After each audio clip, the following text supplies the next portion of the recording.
Do is DOA back with another episode of Putting It Together. Today we talking about Stephen Django Smith. Man, he's always in the news. He's always in front of your face. But yeah, I just wanted to cover something that recently happened. A lot of us saw that Serena Williams' husband came on ESPN, right?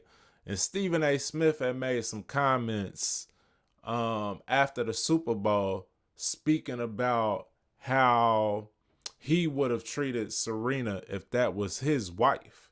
And he was saying, trolling your ex is a no-no. When you got a husband, like, you shouldn't be giving your ex that type of time and attention and energy and all this and this and that. And what he would have did, I'd have let her go and all that. And, lo and behold, for some reason, ESPN brought her husband onto his show. Well, Stephen A. was not in studio at the time, but he was talking to him on teleprompter, and he kind of called Stephen A. out like, man, I thought you was going to be here. Pretty much like he rolled up he was going to confront him. Stephen A. Smith, I think you had some marriage advice for me. Is that right? Or Well, you know what?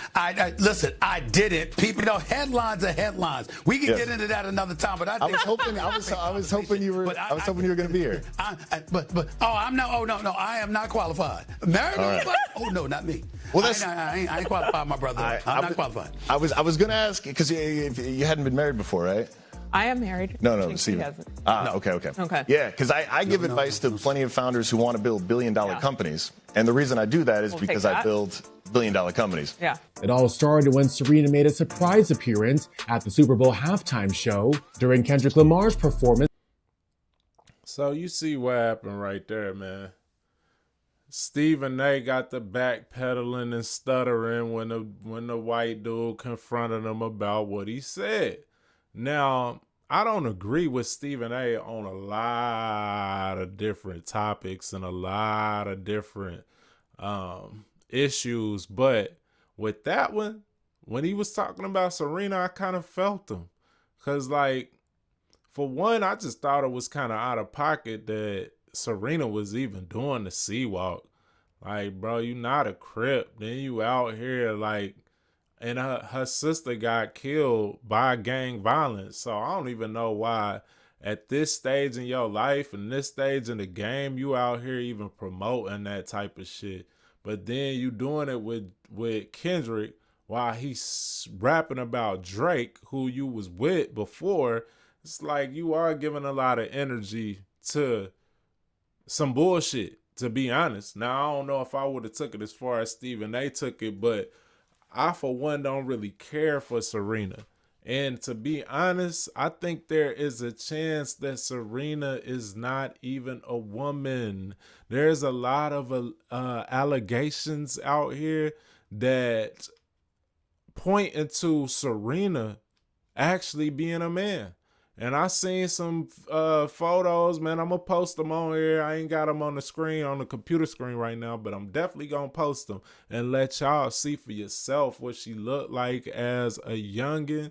And we can all see what she looked like now. It looked like the man is making a reappearance. For a minute, she was looking feminine, but lately, it looks like the man is busting out of that shell. You know what I'm saying? But that's neither here nor there for real. But it was interesting how Stephen A. got real soft-spoken when he was talking to that white dude that had some money, right? But when he leave, I be talking again. Well, recently, he been going on a little PR tour against LeBron James, and it's like he's trying to whip LeBron James into shape, to be honest. It's like he's trying to keep LeBron in line. And for those of you that don't know, LeBron James has been in talks with Nikola Jokic's agent about trying to start a European basketball league that's going to rival the NBA and the WNBA. Now, I will say that is a dumb move on LeBron James's behalf, and not really. I won't even speak on it from a business sense or from the league the league perspective of challenging the NBA or WNBA, because I do believe that these players should be trying to form their own league, but not after you've amassed a fortune from the NBA. That's how they always get people, man. Like Bill Cosby got like that. Numerous other musicians got like that. I think that's what happened to Tupac. Like, you can't speak out against the very industry who you pretty much ink blood ties with. You can't take their money and then try to use their money and their platform to take them down. If you're gonna take them down, you gotta do it organically. You gotta do it through grouping up and squadding up, gang shit, and you gonna have to start from ground zero. You know what I'm saying? You're gonna have to start from probably a lesser position than you would in the NBA. NBA paying niggas fucking $50 million a year and all of that. Like, these NBA players, they could group up and they could make a league on their own, and people will watch it because the talent is there. But it's going to take some growing pains. It's going to take some evolving before they get to the point of where they could be paying each other $50 million a year, or, getting that type of money where that's their paycheck. But they don't want to sacrifice that initial money to build something that's going to be theirs and theirs alone. You know what I'm saying? So I think it was a dumb move by LeBron trying to take money from the league and then take down the league, or, cut into the league. Like, bro, they not finna let you do that. But the thing is that we here for is the way that they use Stephen A. Stephen A., that's why I call him Stephen Django Smith, because he's just like Stephen on Django. Like, bro, you a field overseer. You watching the slaves, bro. You a nigga who they have out here to watchdog other niggas, to make sure they don't do shit that Disney and the white men don't want them to do. You know what I'm saying? And he had no problem going at LeBron, but they also, they didn't have back and forth, because LeBron, he didn't try to go at him and get him fired when his contract was running up. You know what I'm saying? But we gonna watch a couple videos on how Stephen A. been going at LeBron. You know what I'm saying? Catch y'all up. I wouldn't use the word proud. I would tell you that I don't regret anything that I did in terms of handling the situation. I don't regret it now. And I would tell you my feelings haven't changed. I don't like him at all. He doesn't like me at all. I don't like talking about him because I think people think that I'm looking to talk about him. Like, LeBron's inside of Stephen A.'s head. If you don't ask me about him, I won't talk about him. You see what I'm saying? I got a job to do, and he will never interfere with my job. I'm going to be professional. This man is one, in my mind, the second greatest player to have ever played the game of basketball. He's a great ambassador for the game of basketball. He's an incredible role model. What he has done with himself, what he has done with his crew, it's beyond admirable. And he will always warrant the utmost respect. But everybody hasn't had the relationship that I've had. I'm in the media. I'm a commentator and pundit. I know the things that you've done behind the scenes. I know the things that you said behind my back. I know what you tried to do to derail me from being in the position that I'm in today. I know that if it were up to you, I'd have been stopped years ago. So it goes far deeper than I'll ever get into publicly. Knowing that, I still went on the air and was fair. And to me, the way he handled the situation, coming up to me, courtside, all right, fine, you're emotional, whatever. I don't know who's getting on you at home, and you might have felt compelled to do it. All right, fine. You reach this, on Saturday night in Boston. After that happens, you talking to RJ, Richard Jefferson, our colleague at ESPN. Good brother, your former teammate. Whisper in his ear, he said something about me as a father. I couldn't take that. Then LeBron went on Pat McAfee's show, ESPN's Golden Space, and took subtle shots right after Stephen A's segment aired. That's what really set him off, because to Stephen, that wasn't just beef. That was betrayal on his network, his turf. He said he'll never back down from LeBron again, ever. Said he's got receipts. That's serious talk. But when that man went on Pat McAfee's show, just to insult me, that was the final straw. Bob Iger knows it. Jimmy Pitaro knows it. Burke Magnus knows it. Bosses at ESPN. Dave Roberts knows it. Rich Paul knows it. I'm sure, even though I haven't spoken to him directly, Maverick Carter knows it. The closest that I've ever come to backing up in my life has evaporated. I won't take one back step when it comes to him in life ever again, because I've done my job. He took it personal and took it to another level. To come on ESPN just to insult me with a show that comes on after me, we know what you were doing. So my attitude is, fine. Fuck it. This is how you want to do it? We good. Now we're in my lane. Because, make no mistake, it's my lane. LeBron trying to go up against me, you could try that, go in the shop. Just so y'all know. Yeah, so you see how Stephen A saying like the gloves is off. But it's interesting because I didn't feel like the thing that Stephen A initially said that supposedly, allegedly got LeBron all riled up. I didn't believe that it was that bad. Because he was trying to give LeBron respect, and he was handling Bronny with somewhat a kid glove still, even though it's his job to talk about him. And we all know Bronny is not NBA material. But he never did nothing. He never said nothing disrespectful. But he also said, and I don't know if it was later on in this interview or another interview, but he said he felt like that was arranged, that LeBron walked up on him courtside like that because his contract was running up.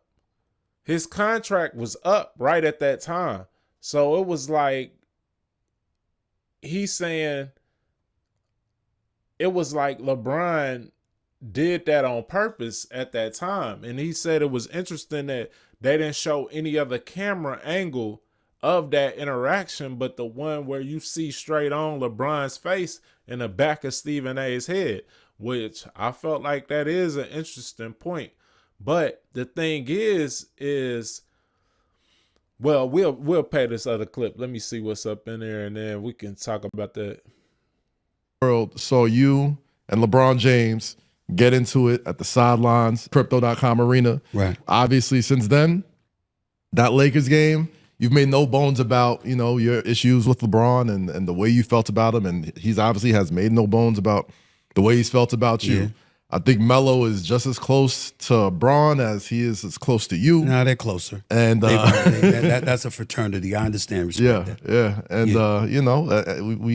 I love getting to not just get your side of it, but try and bring a peaceful solution, a peaceful resolution. Ain't gonna be no peaceful solution.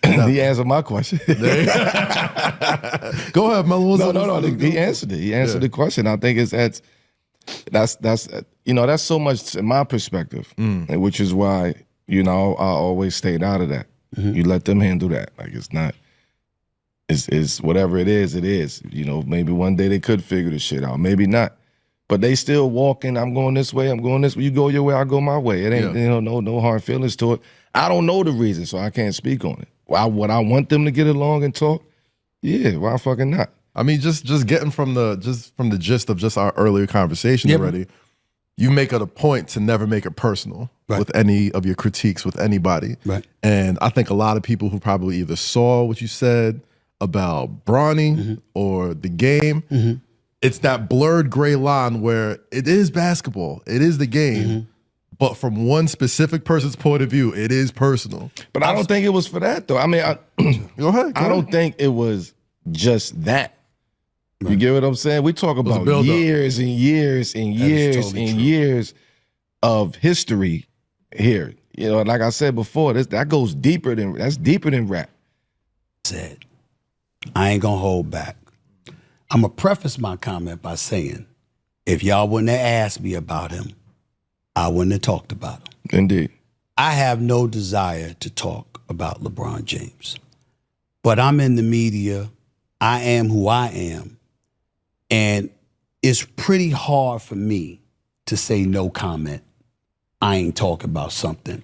When I bring people on to talk about stuff, it's just something that's hypocritical about that for me. So I want to preface my comment by saying that. Now let me get to LeBron. I don't like his ass. Not a little bit.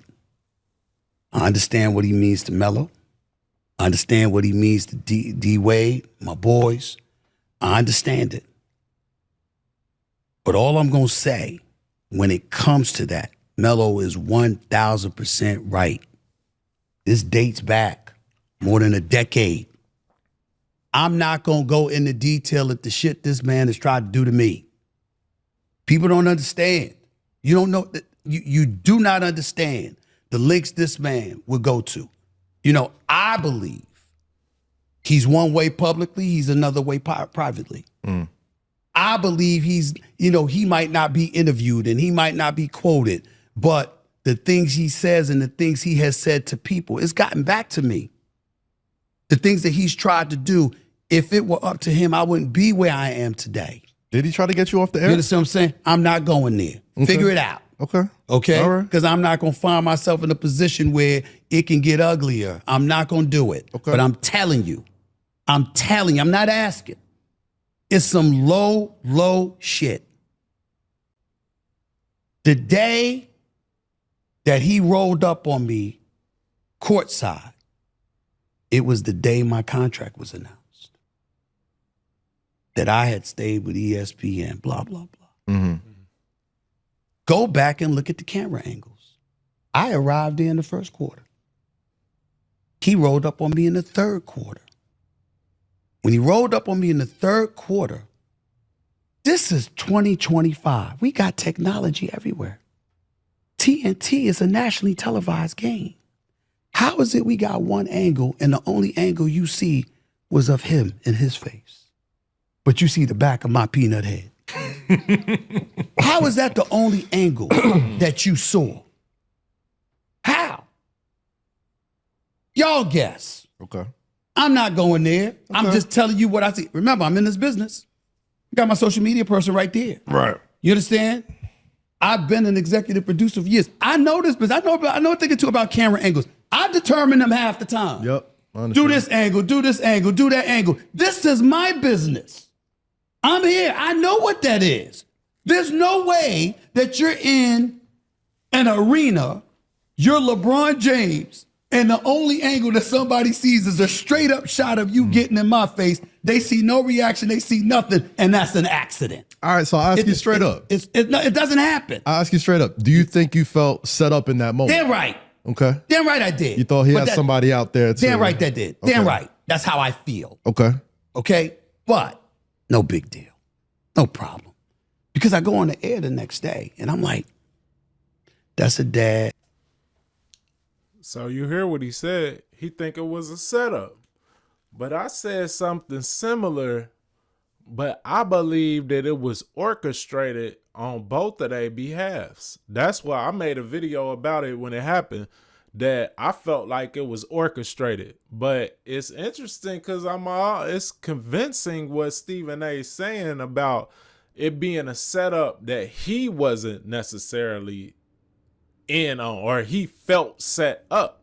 Well, he pretty much confirms what I said, which is that it was a setup, but it might be one that he wasn't privy to in advance.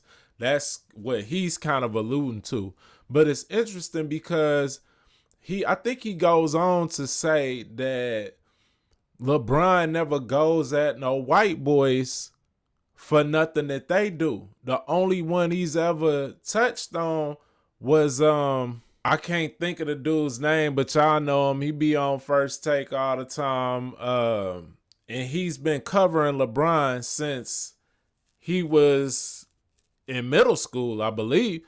But LeBron has said on that Pat McAfee show that he was a weirdo, that this guy was a weirdo, and Brian Windhorst, that's who it is. And LeBron has said, yeah, Brian Windhorst is a weirdo, and took a little shot at him. But he said, other than that, have you ever heard LeBron go at anybody white? He's always going at basically black men. You know what I'm saying? But it's interesting because the same can be said about Stephen A. You only see Stephen A going at black men. He'll get into it with player after player after player, but then when Serena husband walks in, he's acting like a good boy. You know what I'm saying? He's a good old boy. And then, you know, he hates the Cowboys, but he licked Jerry Jones' shoes. You know what I'm saying? Dana White, when he got in his mess where he was on camera slapping his wife or something, hitting his wife, and Stephen A., that's my friend. You know what I'm saying? Going into protector mode for Dana White. And it's interesting that both of these dudes are beefing, allegedly, and they're known for the same things, which is not standing up to white men. They some yes men, some yesser masters to the white men with a little bit of money, but to black dudes, they dogging them. LeBron, dog. Russell Westbrook, dog. D Wade. You know what I'm saying? And the list goes on. Like, he's constantly dogging out a black dude. But when it come time for the same to be applied to a white man with some money, they get real quiet. So it's just interesting to me, man. I just wanted to touch on that and kind of keep up to keep abreast of that situation, because I had already made a video about it where I said they're not in the same fraternity by name, but LeBron is a part of the Boule and Stephen A is a Q. And you hear how he led off this segment talking about Carmelo and LeBron being tighter than he and Carmelo because they're in the same fraternity. That's an interesting choice of words. And they call the NBA a fraternity, which is an interesting choice of words. You know what I'm saying? So it's just interesting that those little pieces and tidbits popped up in this latest interaction between Stephen A and LeBron. So I just wanted to cover it a little bit. But let me know, as always, body slam the comments. We can type it out a little bit, you know what I'm saying? But as always, it's a pleasure having y'all tune in. If you ain't already, like, share, subscribe. It's peace and love and light, wisdom and insight, DOA, putting it together. To the next episode, y'all. Peace.